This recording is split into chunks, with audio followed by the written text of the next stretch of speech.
Well, the big story, the big news, the big headline is, of course, the union budget, which was presented today. What do you make of it? Did it really live up to expectations? In our lineup of all the possible experts and big voices, I'm joined now by Rajiv Chandrasekhar, his Union Minister of State for Entrepreneurship, Skill Development, Electronics and Technology. Mr. Chandrasekhar, thank you so much for speaking with us here at Mirror Now. The biggest talk of the town after the budget is definitely the new tax regime. Now, this was first introduced in 2020. It wasn't very popular because people didn't want to give up their exemptions.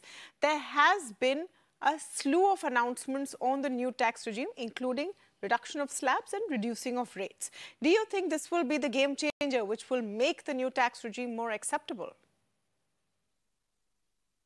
Oh, look, I think the Honorable Finance Minister said very clearly that the new tax regime is going to be the default tax regime for all taxpayers of this country.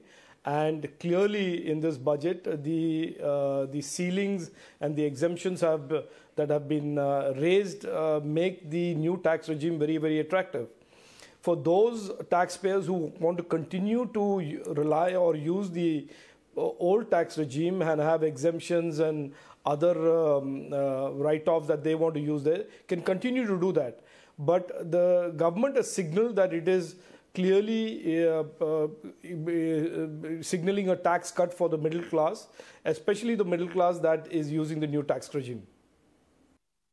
All right. Now, the opposition says that there's nothing for farmers in this budget. There's no talk on inflation, nothing for jobs. What is your response to all of this? Right now, it seems like, and this is what the opposition says, that the government has forgotten about those who are suffering in this country. No, I don't want to respond to that. It is utter nonsense. They know it. And this is the same old swill that they pull out after every budget.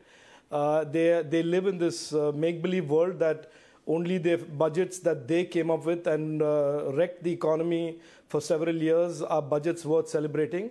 And we obviously, the country and most of the voters in this country beg to differ, and that is why they've given the mandate to our Prime Minister and to our Finance Minister repeatedly. This is a budget that is a very, very significant budget. It signals that it is the first budget of the Amrit Kal. It is a 45 lakh crore budget.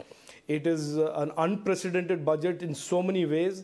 13.3 lakh crores, unprecedented amount of capex and infrastructure spending in a budget that has slowly and steadily built up this capacity, not just to spend on infrastructure, but to deliver and execute from 3.5 lakh crores to 5 lakh crores to 7.5 lakh crores to 13.5 lakh crores. There are many big developments and progress and capabilities that India has built up in the last 9 years. And if some people choose not to see it or put their head in the sand and want to behave like ostriches, more power to them. But we are where we are today, the fastest growing economy in the world. And even as the world today and many large economies of the world struggle with the consequences and the fallouts of the COVID pandemic and the European war, here is a nation that is becoming one of the biggest spenders on infrastructure in the world. And if you leave the infrastructure story to the side and look at what are the other things this budget does for the youth, in skilling, to make this the youth of India future ready for all the opportunities that is coming up, digitalization that is creating more and more trust between citizen and government, the increased credit to the agriculture sector, the increased credit to the MSME sector. So, if somebody still wants to ignore all of this and cling on to some memories of a nostalgic past where they used to have these budgets and they used to wreck economies, I have nothing to say, Tamanna, excepting to say the country has moved on. And, and frankly, their views, if they are not constructive, don't count that much. Mr. Chandrasekhar, you're talking about skilling youth, and a lot of those announcements were made. But what about job losses, especially in the startup space? It's been a tough January. Look at the number of jobs lost. No, Tamanna, look, Tamanna, I think to take the startup ecosystem and job losses because there is demand overestimation on some sort of startups, and to start extrapolating that and conflating with that with a narrative of joblessness is to miss the point. With startups, for anybody who understands startups, it is by very nature of startups that startups succeed, they fail. Startups close, they start.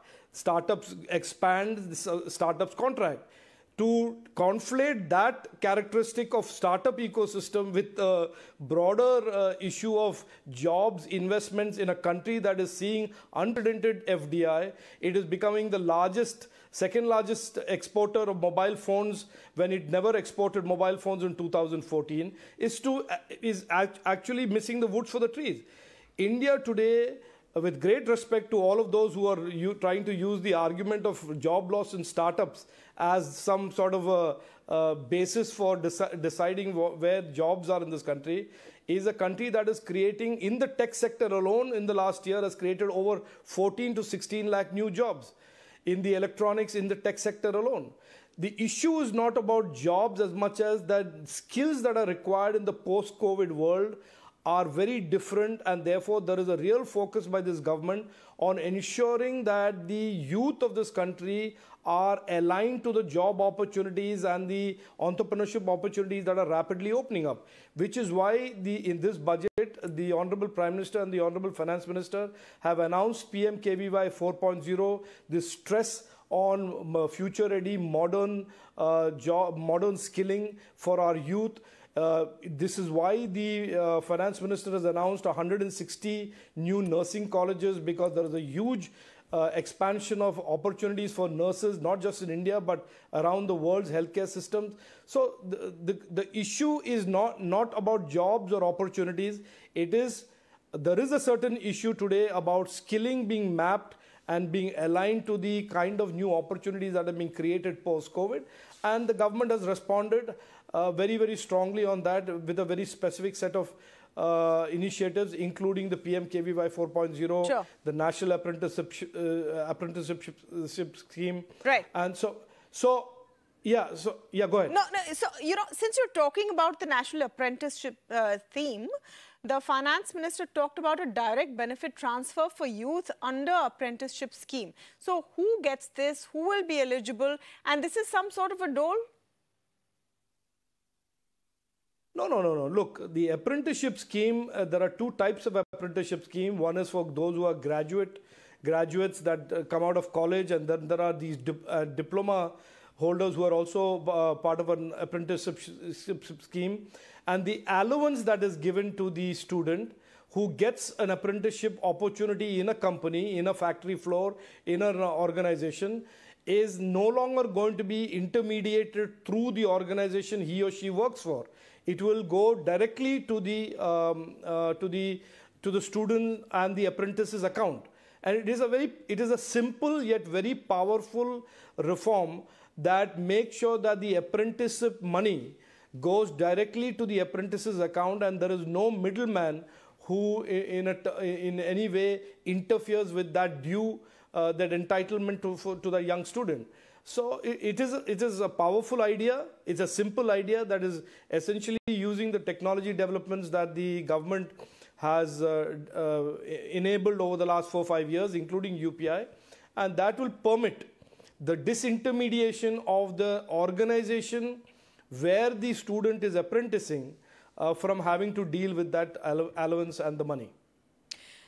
I must ask you, Mr. Chandrasekhar, this was expected to be a political budget.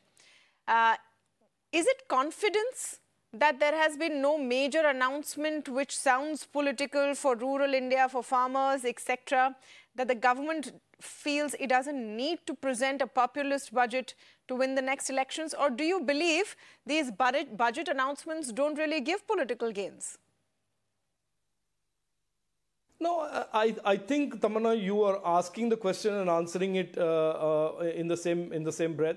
The Prime Minister has very clearly said that our politics is about development, our politics is about good governance, our politics is working hard to take our country into what should be its destiny. Today, we have gone from being the 10th largest economy to the 5th largest economy in the world. Around the corner, within reaching distance, is the ability to be the third largest economy in the world. And so really, this is really about creating scale, creating governance impact, making governance work for every Indian, and as a consequence of that, as a consequence of this impacting every Indian having an opportunity, that we create scale and mass for our economy to be of a size that we can be the top 3 economies of the world. So I think the criticism that comes from the opposition is because they see it still through the prism of quotas and appeasements and short-term politics. Whereas there is a Prime Minister today who is leading the nation, has the people's mandate, that is determined to really take this country in a very different direction of equitable opportunity for all Indians, and really to get to a scale in terms of our economy that is 5 trillion first and then 10 trillion later on. So I think there is, I don't respond to opposition critics because I think they don't understand this. They've never done this. They've never lived through an experience where we are over 9 years building a country which has the capacity to execute 3.5 lakh crores of capex to 13.5 lakh crores of capex in just 5 years' time. So none of us, frankly, has ever seen this happen. And certainly for the opposition, this is absolutely a new world that they are trying to deal with. And so they lapse into these normal sort of narratives, Garib ko nahi diya hai, Kisan ko nahi diya hai, and everything that they feel is a safe criticism to make when the country is moving forward at such amazing speed and with such amazing clarity in terms of its goals and ambitions. All right, definitely a confident budget. There's no doubt about that. No real need to resort to populism, etc. Thank you so much, Rajiv Chandrasekhar, for speaking with us. And on our special